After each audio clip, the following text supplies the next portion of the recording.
तर जय भीम जय शिवराय भावांनो.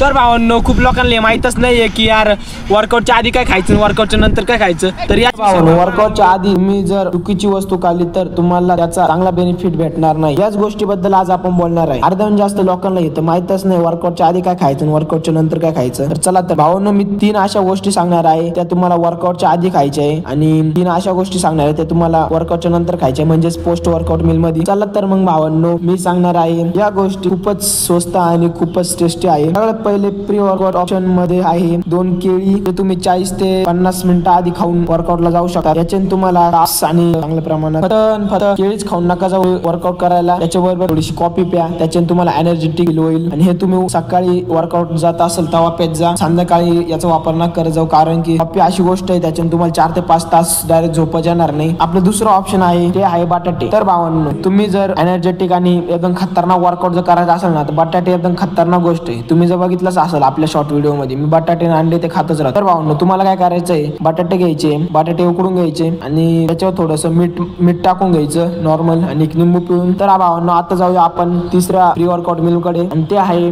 बेकार वस्तू आहे ती. त्याच्याने तुम्हाला इतका एनर्जेटिक फील होईल. त्याच्यामध्ये प्रोटीन पण आहे. तर भावांनो ते ऑप्शन आहे अंडे. तर भावांनो वर्कआउटच्या आहे तुम्ही 2 अंडे खाऊन जाऊ शकता. त्याच्यामधले पिवळा भाग ते काय जास्त खायचं नाही. एक खाल्ला तर होऊन जाईल काय प्रॉब्लेम नाही पण जास्त नाही खायचं का बरं त्याच्यामध्ये कॅलेस्ट्रॉल असतो. आपल्या गावठी भाषेत बोलायला म्हणलं तर त्याच्यामुळे दम लागतो तुम्हाला डचमुळे होईल पोटात. त्याच्यामुळे ते पिवळा भाग काय जास्त खायचं नाही. 3 भावांनो मी सांगितलं आहे 3 प्री वर्कआउट मील तुम्हाला. आता वळूया आपण आपल्या पोस्ट वर्कआउट मील कडे. जिम झाल्यानंतर काय खायचं. तर भावांनो पहिलं मील आहे अंडे. ते तुम्ही 4 ते 5 अंडे खाऊ शकतात 40 ते 50 मिनिटानंतर वर्कआउट झाल्यानंतर. आणि हा भावांनो ते पिवळा भाग खात नका जाऊ. मी पहिले बोललो होतो आता बोलतोय ते पिवळा भाग तुम्हाला त्या पिवळ्या भागाने तुम्हाला दम लागल तुमचा परफॉर्मन्स कमी होईल. आपलं दुसरं खाद्य पदार्थ आहे म्हणजे आपलं सेकंड पोस्ट वर्कआउट मील आहे हरभरे आणि उडदाची डाळ. तर भावांनो संध्याकाळी काय करायचं आहे की हरभरे थोडेसे हरभरे आणि थोडीशी उडदाची डाळ ही भिजत टाकून द्यायची आहे आणि सकाळी ते गुळाबरोबर खायचं आहे.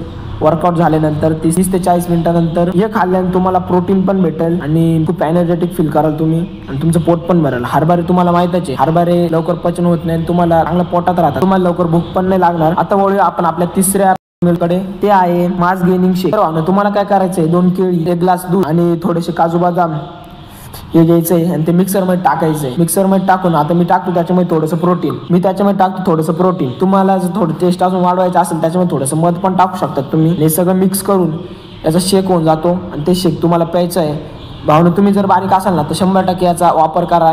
10 दिवसात तुम्हाला रिझल्ट भेटेल आणि हा तुम्ही वर्कआउट झाल्यानंतर पिऊ शकतात. गरजेचं नाही की भाव हे सगळंच खाल्लं पाहिजे. जे सुटेबल असेल वेगवेगळं रोज वेगवेगळ्या पद्धतीने वेगवेगळं ट्राय करत राहा. काय नाही एकच खाऊन बोर होतं आणि ते मग शरीराला चांगलं नाही राहत नाही का.